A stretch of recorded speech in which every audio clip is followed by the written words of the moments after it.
Through the transition from mainstream media to social media, paired with a newfound reliance from younger individuals, social media is gaining an influence that has never been seen before. The question still remains: is this incredible influence being used to promote widespread access to honest, factual news? Or is it being used as a method to distribute unregulated and often untrue news? 63% of people worldwide agree that the average person can't tell good journalism from rumors or falsehood.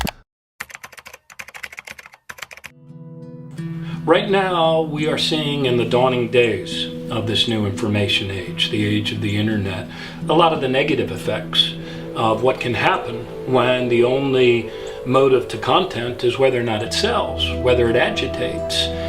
You combine that with algorithms that sell it to the people that are most willing to believe falsehoods, and it has a huge negative impact. In a time where it is virtually impossible to stop misinformation from its roots in social media, it is becoming imperative that we take action to stop the spread of misinformation through news and social media literacy. Misinformation is an unfortunate side effect of social media, an overall good system. However, if left unchecked, misinformation may become intertwined and indistinguishable from the truth, further dividing us as a nation. Our future depends on if we are able to stop the spread of this infectious disease that is dividing our country in such a vulnerable time. I think there's a tremendous opportunity for social media to exercise a positive influence on the way we talk with each other, disagree with each other, talk about the issues that are important to one another. It's an unprecedented platform, the likes of which no civilization has ever had before.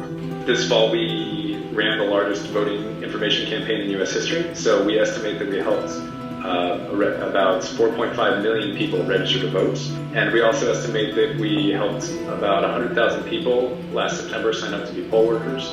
Well, really, social media has a tremendous opportunity to bring in a variety of voices to political debates, cultural debates, all kinds of debates.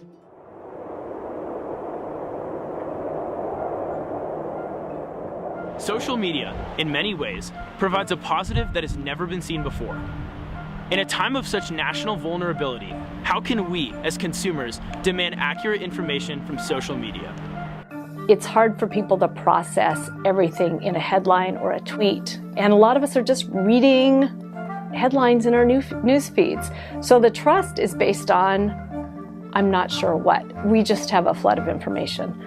And when you're given so much information and so little time to digest it, you don't trust any of it. The first thing I would just encourage everybody to really demand factual information because it is so easy for individuals to put things on social media that aren't factual. So we as a society, we as individuals should be the policemen for social media and demand that it's accurate. Before you share anything on social media or elsewhere, think about it. Are you doing it because your emotions have been triggered? Pause, look at the information. Open up a new tab on your browser and Google it. Social media should be seen as just one aspect of news gathering. It should be seen as just one tool to gather information to make an informed opinion. And just as we regulate electric utilities, telecommunications utilities, water utilities, we need to do a better job of regulating information utilities. Never before in human history has more information been available to more people, and that's a great thing.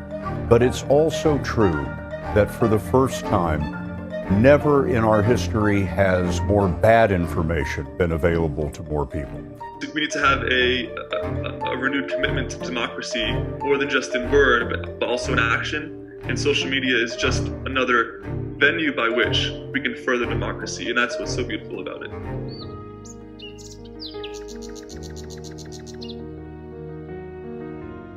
Many years ago, Neil Postman, in a hauntingly prescient bit of writing, laid out the contrasting futures that George Orwell and Aldous Huxley foresaw on the road ahead for our civilization. Orwell feared that the truth would be concealed from us. Huxley feared the truth would be drowned in a sea of irrelevance. Orwell feared we would become a captive culture. Huxley feared we would become a trivial culture. In short, Orwell feared that what we hate will ruin us. Huxley feared that what we love will ruin us. With all of the negatives comes an opportunity that has never been seen before. An opportunity that is being silenced by misinformation and the manipulation of media.